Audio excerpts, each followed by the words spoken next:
Tuhan berfirman kepada Musa dan Harun, Inilah ketetapan hukum yang diperintahkan Tuhan dengan berfirman. Katakanlah kepada orang Israel, supaya mereka membawa kepadamu seekor lembu betina merah yang tidak bercela, yang tidak ada cacatnya, dan yang belum pernah kena kuk. Dan haruslah kamu memberikannya kepada Imam Eleazar. Maka lembu itu harus dibawa keluar tempat perkemahan, lalu disembelih di depan imam. Kemudian Imam Eleazar harus mengambil dengan jarinya sedikit dari darah lembu itu.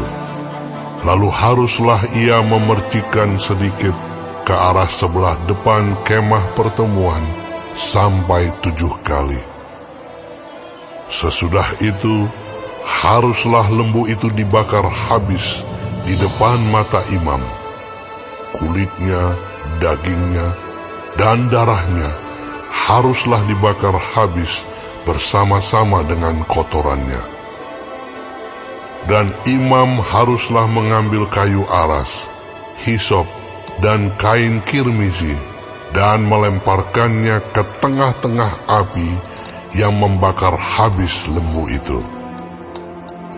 Kemudian haruslah imam mencuci pakaiannya dan membasuh tubuhnya dengan air. Sesudah itu masuk ke tempat perkemahan, dan imam itu najis sampai matahari terbenam. Orang yang membakar habis lembu itu haruslah mencuci pakaiannya dengan air dan membasuh tubuhnya dengan air, dan ia najis sampai matahari terbenam. Maka seorang yang tahir haruslah mengumpulkan abu lembu itu dan menaruhnya pada suatu tempat yang tahir di luar tempat perkemahan, supaya semuanya itu tinggal tersimpan bagi umat Israel untuk membuat air pentahiran. Itulah penghapus dosa. Dan orang yang mengumpulkan abu lembu itu haruslah mencuci pakaiannya, dan ia najis sampai matahari terbenam. Itulah suatu ketetapan untuk selama-lamanya bagi orang Israel dan bagi orang asing yang tinggal di tengah-tengahmu. Orang yang kena kepada mayat, ia najis 7 hari lamanya. Ia harus menghapus dosa dari dirinya dengan air itu pada hari yang ketiga, dan pada hari yang ketujuh ia tahir. Tetapi jika pada hari yang ketiga ia tidak menghapus dosa dari dirinya, maka tidaklah ia tahir pada hari yang ketujuh. Setiap orang yang kena kepada mayat, yaitu tubuh manusia yang telah mati, dan tidak menghapus dosa dari dirinya, ia menajiskan kemah suci Tuhan, dan orang itu haruslah dilenyapkan dari Israel, karena air pentahiran tidak disiramkan kepadanya, maka ia najis. Kenajisannya masih melekat padanya. Inilah hukumnya apabila seseorang mati dalam satu kemah. Setiap orang yang masuk ke dalam kemah itu dan segala yang di dalam kemah itu najis 7 hari lamanya. Setiap bejana yang terbuka, yang tidak ada kain penutup terikat di atasnya, adalah najis. Juga setiap orang yang di padang, yang kena kepada seorang yang mati terbunuh oleh pedang, atau kepada mayat, atau kepada tulang-tulang seorang manusia, atau kepada kubur, orang itu najis 7 hari lamanya.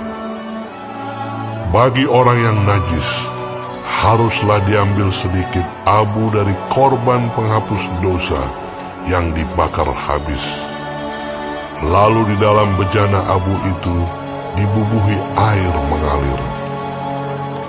Kemudian seorang yang tahir haruslah mengambil hisop mencelupkannya ke dalam air itu, dan memercikkannya ke atas kemah, dan ke atas segala bejana, dan ke atas orang-orang yang ada di sana, dan ke atas orang yang telah kena kepada tulang-tulang, atau kepada orang yang mati terbunuh, atau kepada mayat, atau kepada kubur itu.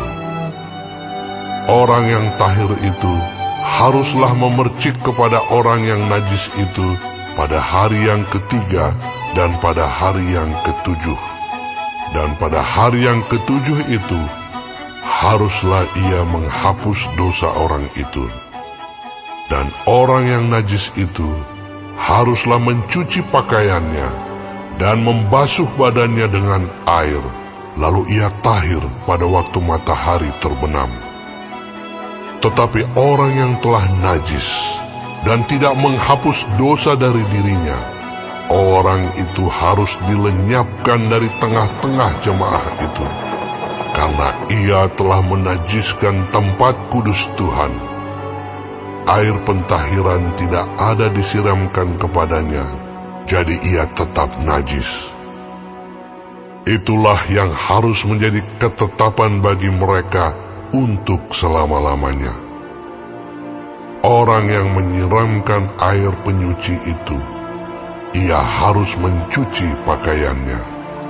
Dan orang yang kena kepada air penyuci itu, ia menjadi najis sampai matahari terbenam.